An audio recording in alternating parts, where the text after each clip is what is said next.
Hi guys, in this day 8, what we will learn? We will learn about data types in the Python.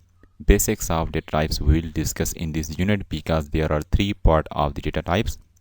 In the day 8, we will discuss basics of data types. It is very important one chapter that we will cover in the day 8. This is a part 1. There will be another part 2 and part 3. In 3 parts, you will be clear each and everything about the data types in the Python. What are the outline that we will cover in the day 8. Day 8 data types in the Python part 1. So first of all, today what we will cover? We will cover about a data types in the Python. What is a basically data type? Another is a what is difference between mutable and immutable data types with example, practically example I will share. Another is a sequence and non-sequence data types. So there are some sequence data type. Another is a non-sequence data type.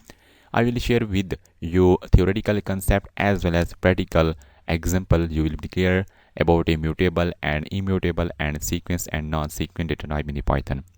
Another is a different categories of the data types in the Python. I will share with you in this class. So these are topics that we will cover today in the part 1. Day 8 will cover these topics.